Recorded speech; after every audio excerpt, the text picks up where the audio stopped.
The following program is intended for mature audiences. Listener discretion is advised. The Tackle Box Podcast. You can murder a hater, but you can't murder hate. And I think you are judging us by the state of your own mind. Dollars bring dignity. He certainly has also sparked controversy with many of his views in the past. If you have hate in your heart, let it out. I hate you. I'd rather die than be a slave. The only difference between us is the way we think.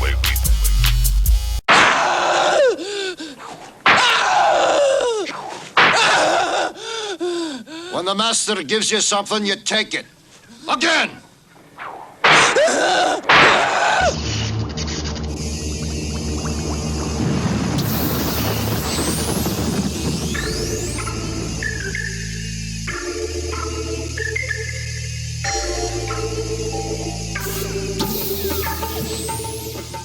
Welcome to the Tackle Box. In this episode, we're tracing three very different stories. The haunting legacy of Angola prison, the uniquely racialized system of slavery in America, and the surprising global journey of cheesecake. Together, they reveal how history shapes our institutions, our identities, and even our desserts.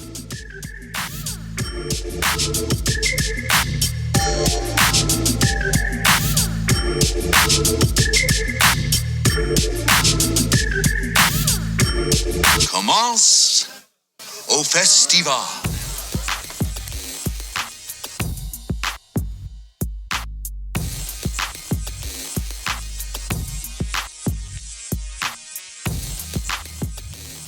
We'll begin with Angola, a prison that stands as more than just a correctional facility.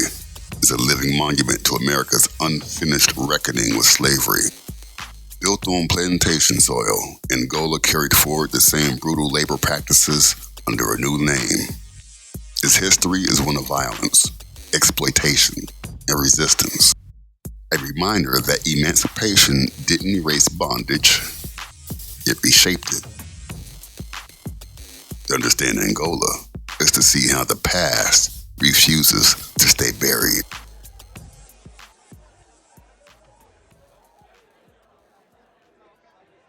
We're exploring one of the most notorious prisons in America, Angola, officially the Louisiana State Penitentiary. It's still operating today, the largest maximum security prison in the country. And yes, it even has a gift shop. But Angola's story goes way back. The prison sits on land that was once a plantation, named after the African nation where many enslaved people in Louisiana had been taken from. After the Civil War, Samuel Lawrence James, a Confederate major, leased the land in 1869. He tried to grow cotton using the labor of freed black people, and later convicts leased under laws that basically recreated slavery. Conditions were brutal, and many prisoners died. By 1901, Angola officially became a prison. But little changed. Violence was rampant. Budgets were slashed, and racial tensions ran high. One former prisoner, William Sadler, wrote a series of articles called Hell on Angola, exposing the horrors inside and sparking calls for reform. Fast forward to 1948.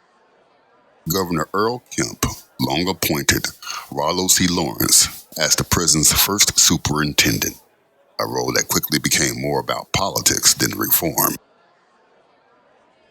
In 1952, conditions were so dire that 31 inmates cut their own Achilles tendons in protest. That same year, Collier's magazine branded Angola the worst prison in America. Journalists like Margaret Dixon pushed for change, including building new facilities to ease the pressure. In 1961, female inmates were moved to a separate facility.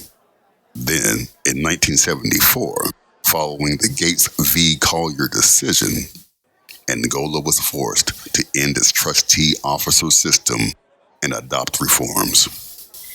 Conditions improved somewhat, but violence remained a constant. In 1999, 6 prisoners serving life sentences took 3 officers hostage. 1 officer and 1 prisoner were killed, others wounded. Budget cuts in 2009 brought double bunking, cameras replacing guards, and reduced overtime. In 2014, Glenn Ford walked free after nearly 30 years on death row when his conviction was overturned. Angola also housed Gruesome Gertie, the infamous electric chair, until executions ended. And in 2019, several officers were arrested for crimes ranging from rape to smuggling contraband. Perhaps the most infamous story is that of the Angola Three: Robert King, Herman Wallace, and Albert Woodfox. Arrested in the 1970s and accused of murdering guards, they were targeted for their activism and ties to the Black Panther Party. All 3 endured decades in solitary confinement. King for 29 years, Wallace for 42, and Woodfox for an astonishing 44 years, the longest solitary confinement in U.S. history. Each was eventually released, but their civil suits against the Louisiana Department of Corrections remains a haunting reminder of Angola's legacy. But Angola is only one chapter. To truly grasp its meaning, we have to step back and examine the roots: America's innovation and cruelty, race-based chattel slavery.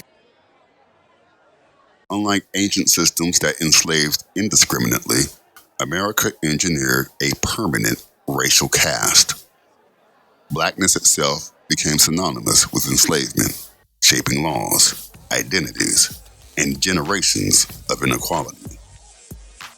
So before we move forward, let's confront the foundation that made Angola possible: slavery, defined by race.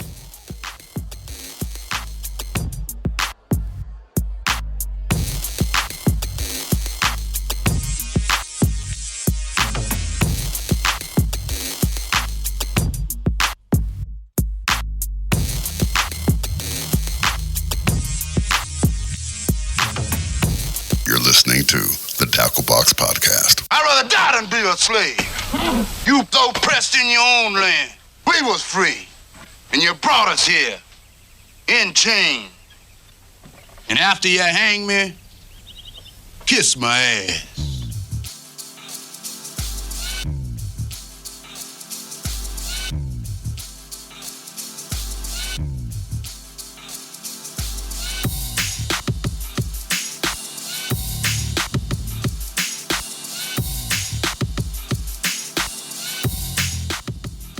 Let's talk about chattel slavery. Not the vague, generalized idea that gets tossed around in debates, but the specific, brutal innovation America introduced to the world. Race-based, discriminatory chattel slavery against African Americans.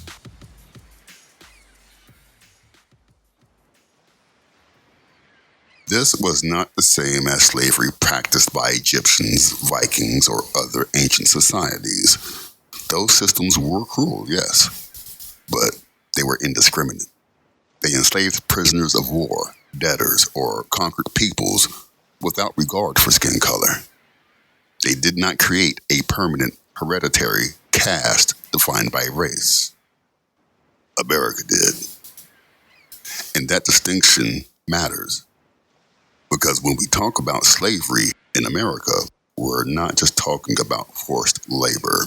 We're talking about a system deliberately engineered by a white supremacist society to ensure that blackness itself became synonymous with enslavement.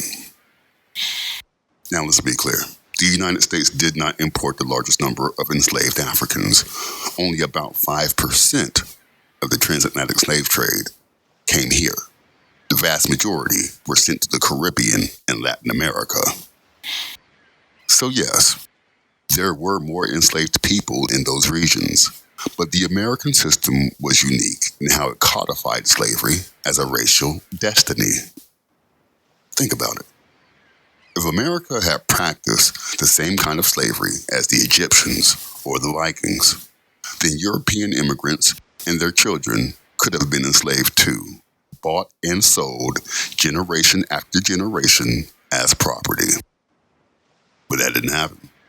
Instead, this system was designed so that only captured Africans and their descendants were permanently enslaved. That's not incidental. That's not random. That's not just how slavery was back then. That is deliberate. That is discriminatory. That is racist. And yet, even today, there are people who try to minimize this truth. They say, well, other societies had slavery too. They point to the Vikings or the Egyptians or the Romans as if that somehow levels the playing field, as if that erases the unique cruelty of America's racialized system. But those comparisons are false equivalencies. They are distractions. They are attempts to whitewash history. But the reality is this. America innovated a system where race itself determined your status, your rights, your humanity. And that innovation didn't just shape the past. It echoes into the present. The legacy of race-based slavery is visible in the wealth gap, in housing segregation, in mass incarceration, in the very fabric of American society. So when people dismiss these truths, when they cling to those asinine comparisons to Vikings or Egyptians, they're not just being historically sloppy. They're curating racism. They're preserving a supremacist identity. They're invested in a whitewash history that protects their comfort at the expense of truth. And here's the thing. Everyone should have a vested interest in the truth being learned, because without truth, there can be no reconciliation. Without truth, there can be no justice. And without truth, there can be no progress. So, let's stop pretending that all slavery is the same. Let's stop hiding behind false equivalencies. And let's call America's system what it was, a racist innovation designed to dehumanize Black people and elevate whiteness. And let's recognize that the fight against that legacy is not just about the past. It's about the present. It's about the future. Because history doesn't just live in books. It lives in us. I think we all think the bag was a nice idea. Yeah. Mm-hmm. But not pointing any fingers, they could have been done better. So how about no bags this time? But next time, we do the bags right, and then we go full regalia. You're listening to the Dacklebox Podcast.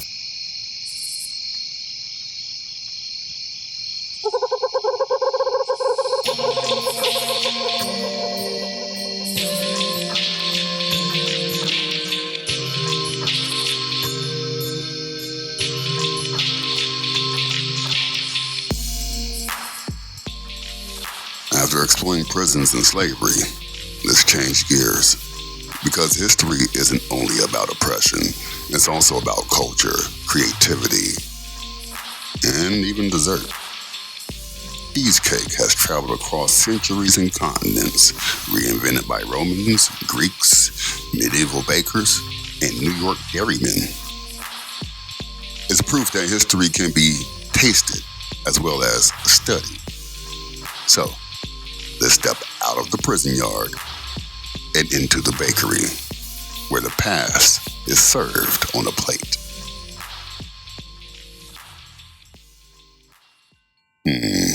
Cheesecake. Today is a dessert we picture in New York diners, fancy bakeries, or maybe even our grandmother's kitchen. But the story of cheesecake stretches back more than 2,000 years, crossing continents and cultures, evolving with every society that embraced it.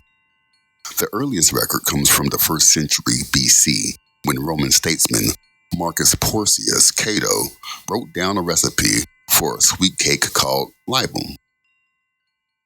It was simple: cheese, flour, and eggs, baked into a cake, often offered to the gods.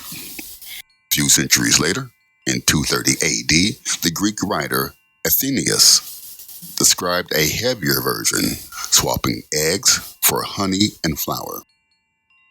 And while Athenaeus often gets the credit, cheesecake was already circulating in the Mediterranean long before his pen hit the page. When the Romans expanded their empire across Europe, they carried cheesecake with them. And like so many Roman imports, it took root. By 1000 AD, cheesecake was being made in places as far apart as Scandinavia and England. Each region gave it a twist, often using yeast to make the cakes rise, turning them into sweet breads rather than the creamy dessert we know today. Fast forward to the 18th century, European bakers moved away from yeast and toward eggs, creating lighter, fluffier cakes. And when Europeans crossed the Atlantic, they brought cheesecake with them. Enter 1872, a New York dairy farmer accidentally created something new: cream cheese. That accident became the signature ingredient in the cheesecake we know today. Cream cheese gave American cheesecake its dense, rich, unmistakable texture, and New York City became its capital. From ancient Roman offerings to Greek adaptations, from medieval European kitchens to American innovation, cheesecake has traveled the world, carrying the fingerprints of every culture it touched. When you take a bite, remember, you're tasting history. A dessert reinvented for over 2 millennia, still managing to feel timeless.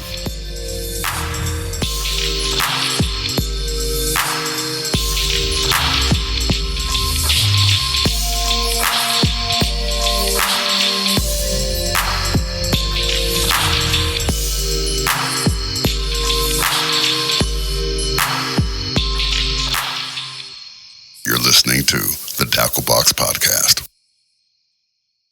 From Angola's fields to America's racial caste system, and finally to the sweet resilience of cheesecake, we've seen how history lives in places, in people, and even in food. These stories remind us that the past isn't gone. It echoes in our prisons, our politics, and our kitchens. As you leave this episode, remember, history isn't just about something we read about. It's something we inherit, taste, and carry forward.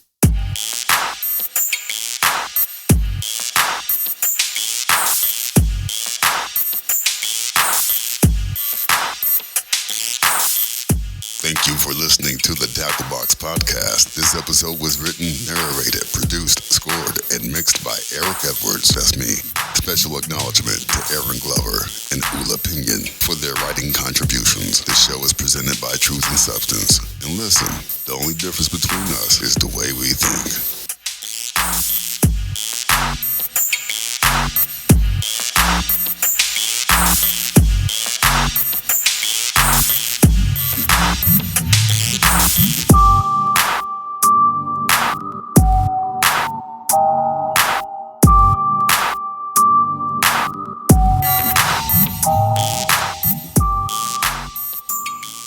You're listening to the Tackle Box Podcast. Auf Wiedersehen.